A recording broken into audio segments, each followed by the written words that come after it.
Hello, my name is Alyssa Miller, and I love to talk about movies. And even more, I like to cry at the movies. And what movie had me sobbing this time?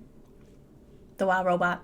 That shit got me. That shit got my ass. Yes, the studio that brought you Hot Shrek and Jack Frost and Spirit and pretty much any other like hot animated guy that people thirst after brought you another hot animated guy according to Letterboxd. This movie is about a robot that is accidentally dropped onto an island and it learns to adapt with the wildlife. It's adapted from Peter Brown's like juvenile chapter book, kind of in the same way that like Goosebumps and Animorphs are juvenile fiction. And it seems like this movie came at the right time and also the worst time. This is DreamWorks' last in-house animated film.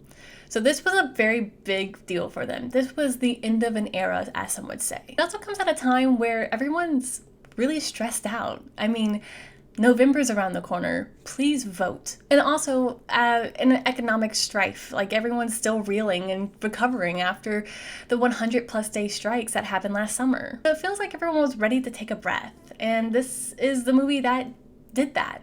Sorry, Inside Out. You gave me anxiety. And while The Wild Robot kind of comes off like a movie that is just designed to tug at your heartstrings, and in some ways it does, I really do think that this is a movie that succeeds on multiple levels. From tackling concepts of death and life and parenthood and all that's in between, I really appreciate how simple and yet how complex it can be at times. I think from like the hand-painted animation style that has like never before been seen, I believe, to just like the overall feel-goodness of like learning to love life. The Wild Robot just like really hits all those like check marks of like, what do I want from a great animated film? While we've seen other characters kind of use their kindness as like their greatest weapon, I think The Wild Robot really executes the idea of how far that can go.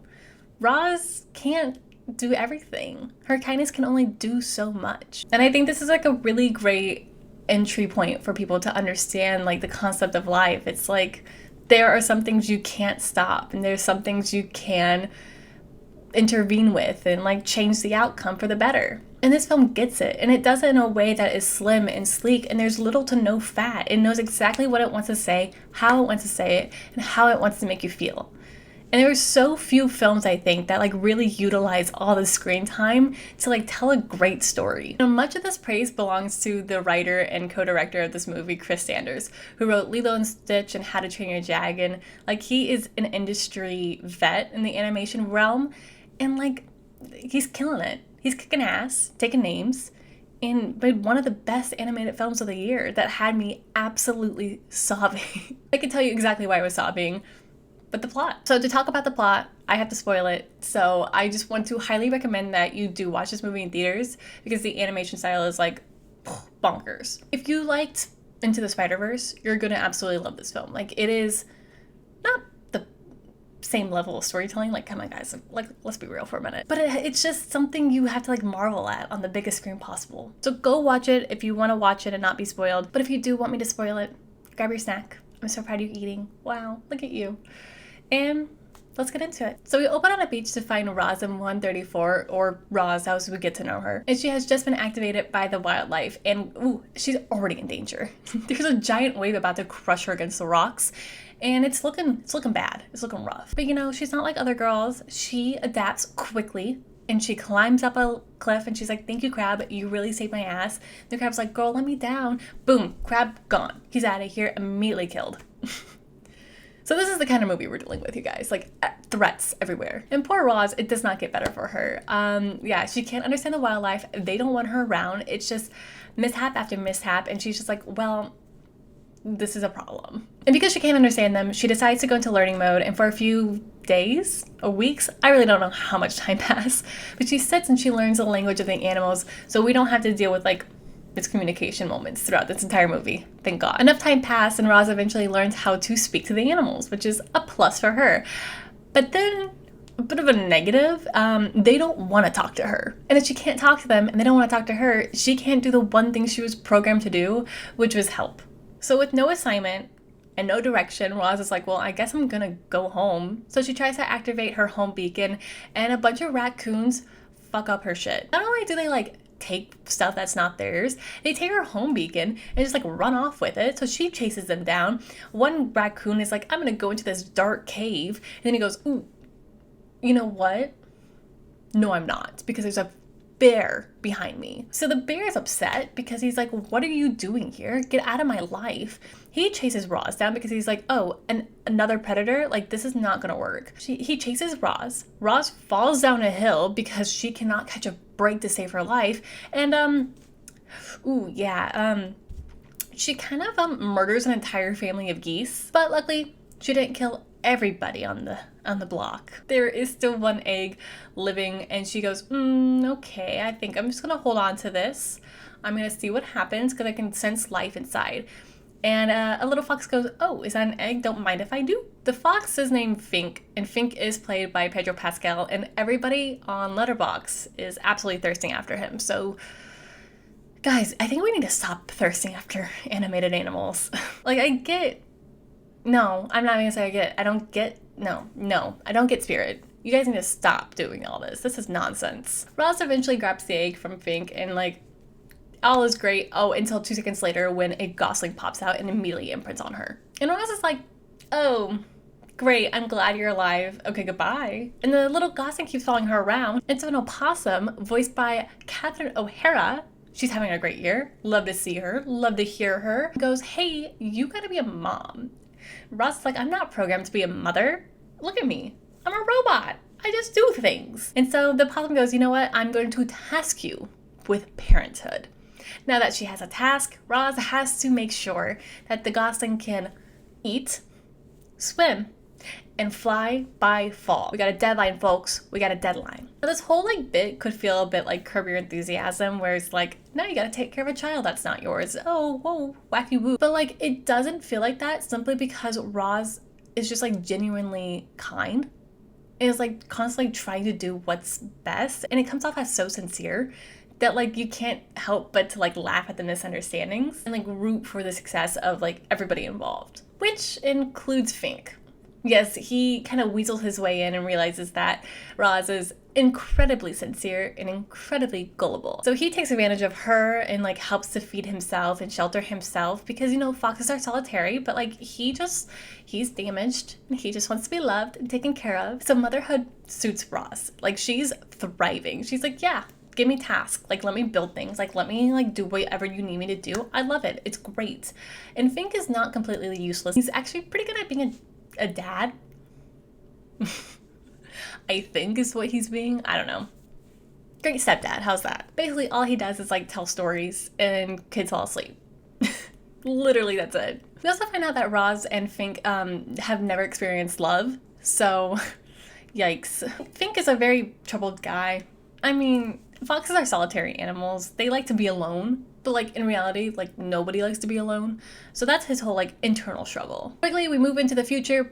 Now, Gosling, also named Brightbill, thanks to Roz and her genius naming tactics, he is an adolescent goose. And I'll be honest, guys, he is a bit different. It does not help that he has learned how to swim based off of like human models that Roz has programmed into her. Like, she cannot tell the difference between a human and a goose. And I think that is absolutely a representative of AI at our current day.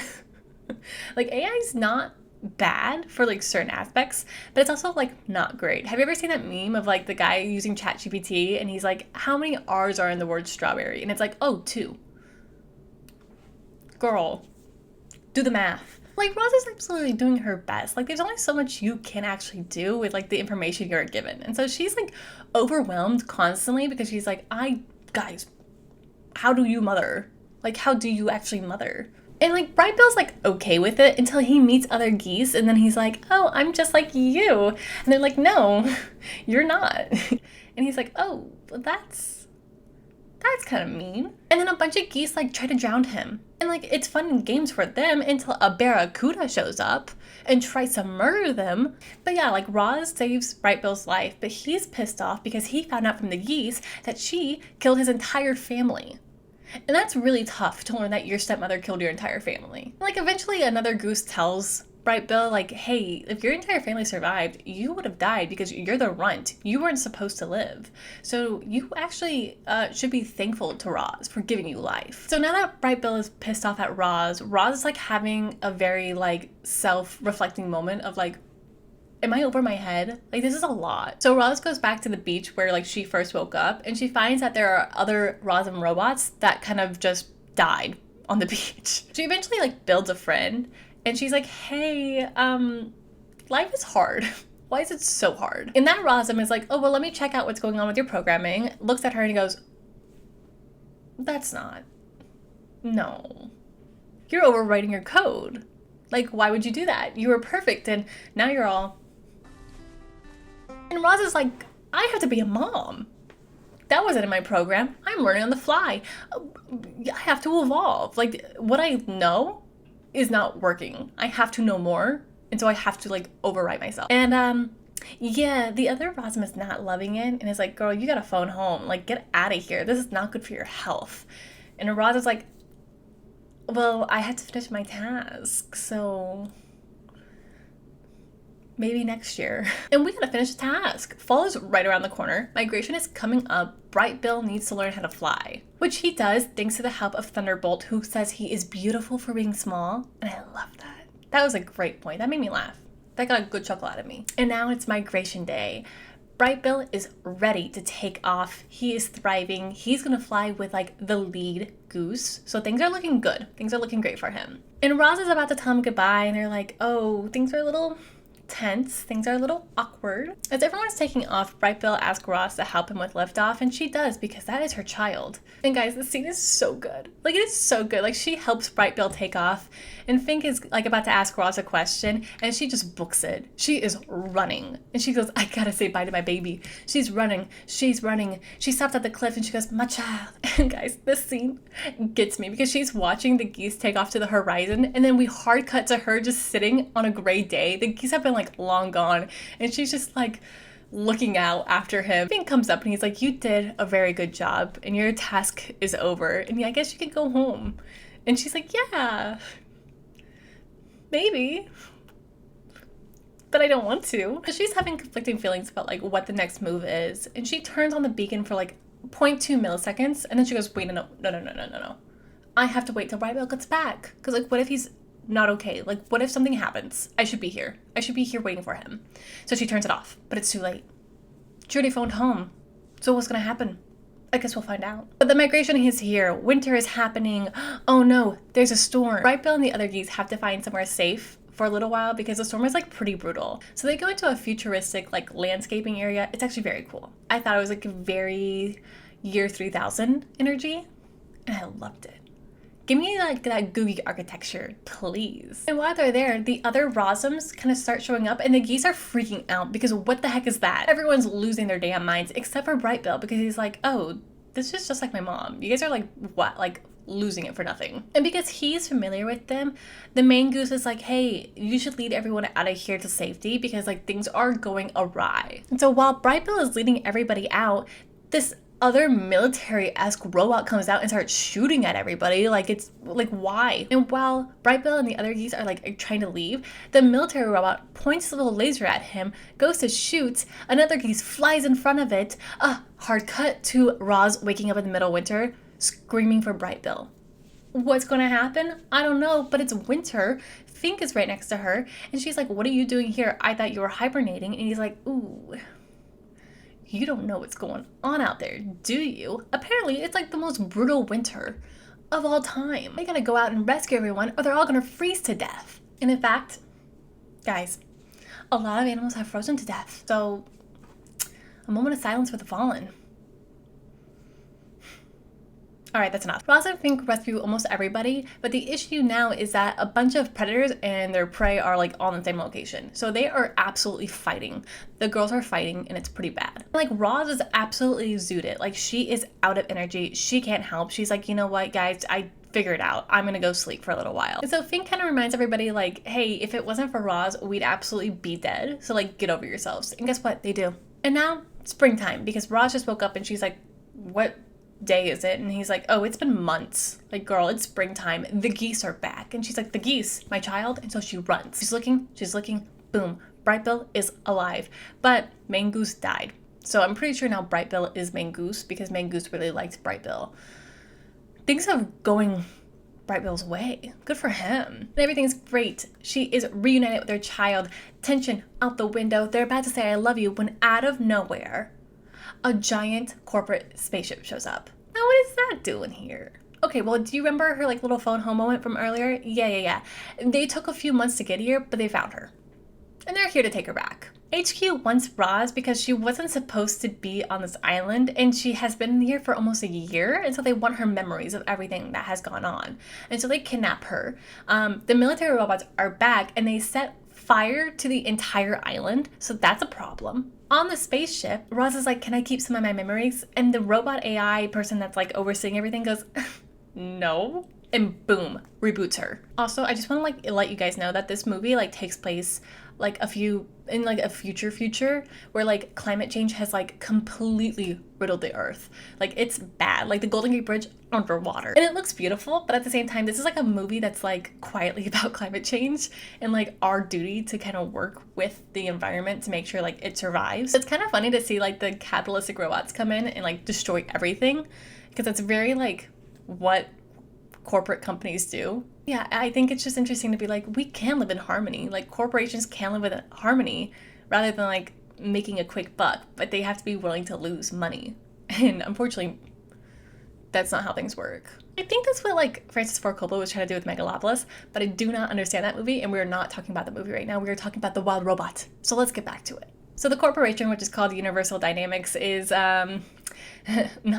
not painted in the best light in this moment. They want Roz because, you know, she could help elevate the new programming for like a new line of robots in the future. They also just want their property back. Eventually, all the animals on the island destroy all like the military robots, so that's awesome.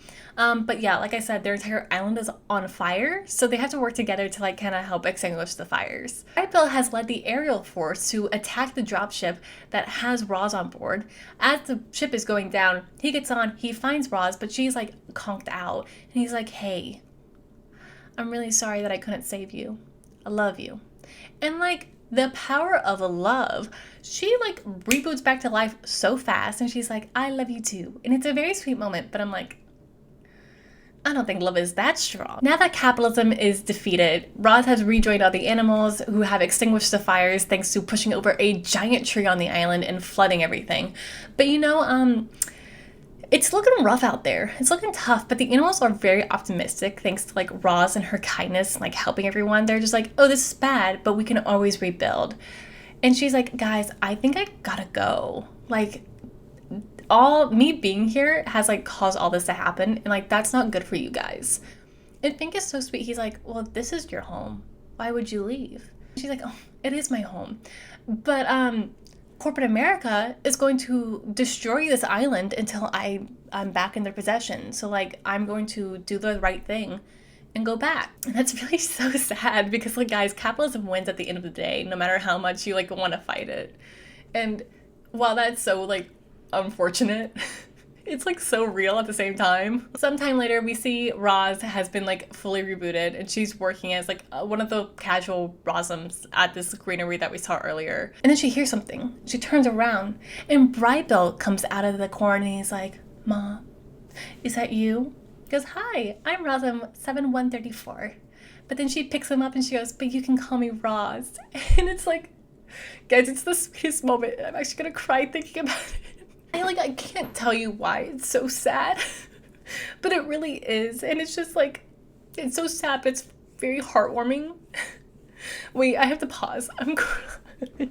Oh my god. And that is The Wild Robot. Oh my god, you guys, I'm actually like crying thinking about the ending of this movie. Oh, and it's like, I'm crying because this movie is like deeply sincere. And like, I hate the world we currently live in, and it's like, unfortunately, even in the future, they're gonna keep doing the things they do. But like, the best way to survive is just through kindness. It's so damn sweet, and I hate it. But yeah, I mean, I think this movie is phenomenal. I mean, the story has me in tears, just like recapping the plot to you. I also just think the visuals are so amazing. There's so many times where I'm just like absolutely stunned, and the score really uplifts everything too, and you're just like, wow, that's cinema. And so I really highly recommend this movie, which is why I'm giving it an A-. It's not the perfect film. Again, there are plot points where I'm just like, but why? Like, why does this need to, like, what's the sense? What's the logic? But you know what? Logic be damned. this is a good movie. But let me know what you think of the movie in the comments below. If you have a different take on it, I would love to hear it. If you have a movie that you would love to see me recap in the future, be that a new release or like one of your favorites, also let me know either on the comments or on my socials. I greatly appreciate it. All those social links are down in the descriptions. And, you know, leave a like if you enjoyed this video. Subscribe if you're new, or if you constantly want to see my beautiful face and see me cry to more movies in the future. That's all I got for you guys. Thank you so much, and I will see you in the next one. Bye.